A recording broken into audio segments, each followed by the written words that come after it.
Occasion ఏదైనా location ఎక్కడైనా తెలుగువారి వేడుక అంటే ఆలివ్ మిఠాయి ఉండాల్సిందే. తెలుగు తమిళ చిత్రసీమల్లో పేరొందిన హీరోల్లో ఒకరు విశాల్. 6 అడుగులు ఎత్తుండి ఎప్పుడు ఫిట్ గా కనిపించే ఆయన ఇటీవల తరచూ అనారోగ్యానికి గురవడం అభిమానుల్లో ఆందోళనకు గురిచేస్తుంది. మదగజరాజు సినిమా ప్రమోషన్ సమయంలో వణుకుతూ కనిపించిన విశాల్ ఇప్పుడు ఏకంగా వేదికపైనే స్పృహ తప్పి పడిపోయారు.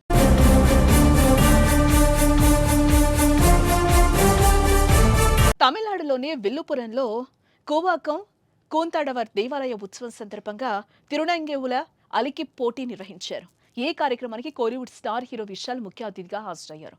అయితే స్టేజ్ ఎక్కి కాసేపు అందరితో విశాల్ మాట్లాడారు. అందరూ గుమిగూడి ఆప్యాయంగా పలకరించారు. కానీ కాసేపటికే విశాల్ స్పృహ తప్పి కింద పడిపోయారు. దీంతో అక్కడున్న వారంతా ఒక్కసారిగా కంగారు పడ్డారు. ప్రాథమిక చికిత్స తర్వాత అనారోగ్యం గురించి కాస్త తేరుకున్న విశాల్ తరువాత ఆసుపత్రికి వెళ్లారు. ప్రస్తుతం విశాల్ ఆరోగ్యం నిలకడగా ఉన్నట్లుగా సమాచారం. ఆహారం తినకపోవడంతోనే విశాల్ స్పృహ కోల్పోయినట్లుగా వైద్యులు తెలిపినట్లు తెలుస్తోంది.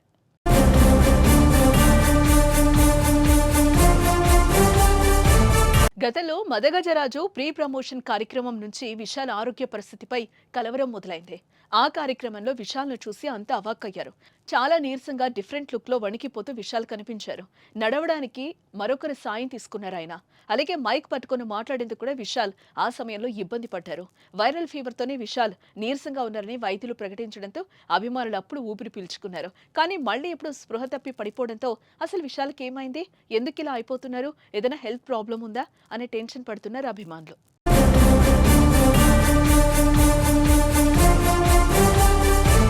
గతంలో ఎంతో ఫిట్ గా ఉండే విశాల్ ఇప్పుడు ఇలా మారిపోవడానికి గల కారణాలను అభిమానులు మాట్లాడుకుంటున్నారు. ఆయన ఈ ఏడాది జనవరిలో మదగజరాజు సినిమా ప్రమోషన్ లో పాల్గొన్నారు. అప్పుడు విశాల్ చూసి అంతా షాక్ అయ్యారు. సన్నగా వణుకుతూ ఆయన కనిపించారు. దీంతో అతని ఆరోగ్యంపై పలువురు ఆందోళనను వ్యక్తం చేశారు. అయితే ఇప్పుడు విశాల్ మళ్లీ స్పృహ తప్పి పడిపోవడంతో ఆయన ఫ్యాన్స్ ను మరింత ఆందోళనకు గురి చేస్తోంది. అయితే ఆహారం తినకపోవడంతోనే విశాల్ స్పృహ కోల్పోయినట్లుగా వైద్యులు తెలిపినట్లు తెలుస్తోంది.